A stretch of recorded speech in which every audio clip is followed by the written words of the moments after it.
Hey, good morning and welcome to another episode of MMA, Monday Morning Application, where we take what we hear on Sunday morning and learn how to apply it to our lives on Monday morning, how it affects our relationship with God and our relationship with others.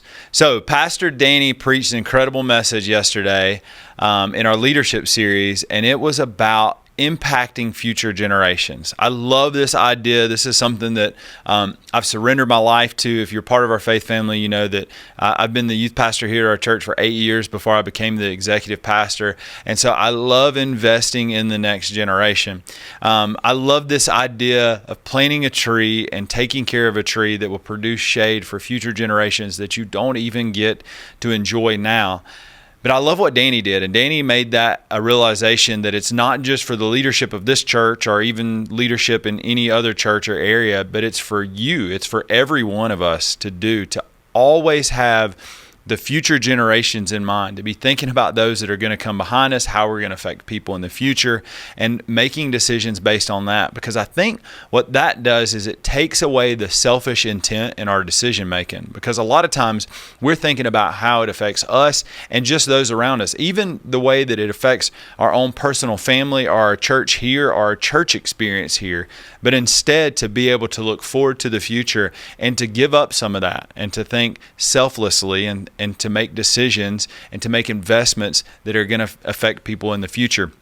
We say this a lot of times at our table, that our leadership table, is that we want our ceiling to be the next generation's floor. We want to make sure we take what we're doing as far as we can and set up the next group of leaders to take it even further from that. I hope I've been able to do that with the youth ministry, as I've taken it as far as God would allow me to do, and then Andrew Rogers gets to step in and to take it from there. But also in my family, I want to take my family and our heritage and our traditions and our morals and everything that we do as far as we can, and then turn it over to my kids and allow them to take our family from then on out. But I think it's a lot more than that. I think it's just making sure that we're constantly thinking about how we make decisions now that affect people in the future. It prevents us from cutting corners. I read this story in a book not too long ago, and in this story it talks about an orphanage that was built in the 1800s, and later in like 1980s or something like that, they begin to have this disgusting smell in the basement of this orphanage. And what they found out was the people that built the orphanage originally used one of the basement walls as one of the 4 walls of the septic tank. So instead of building 4 walls of a septic tank completely separate, they just cut cost and saved a little time by using the basement wall as the 4th wall of the septic tank. Well, this didn't hold up, and what ended up happening is they had to spend a lot of money to excavate, fix the basement wall, get rid of the smell. Oh my gosh, I can't even imagine what that was like. And then building a new septic tank. So what made it easier for the past generation made it harder for the future generation.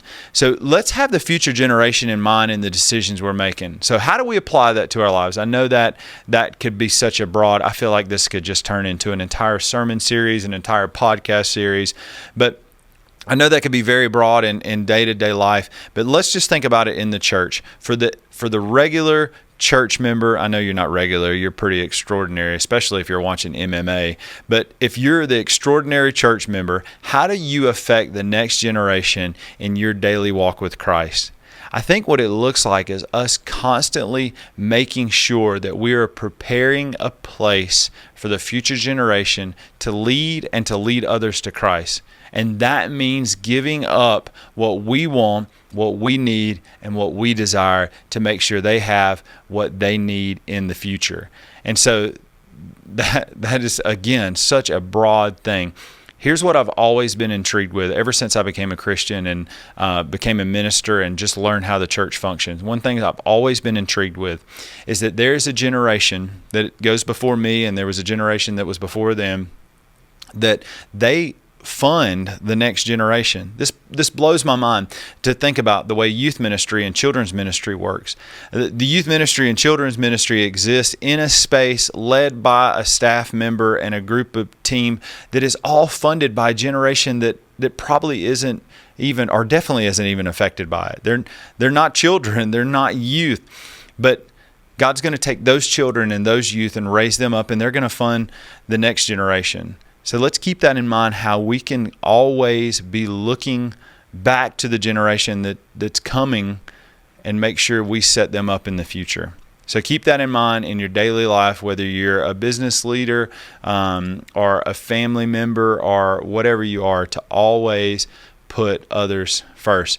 I hope you enjoyed MMA. I hope you continuing to enjoy MMA. Share it with somebody. Share some comments with us. Send us a message. Some of you have been doing that, and we're so encouraged by that. So I love you, church, and I hope you have a great week.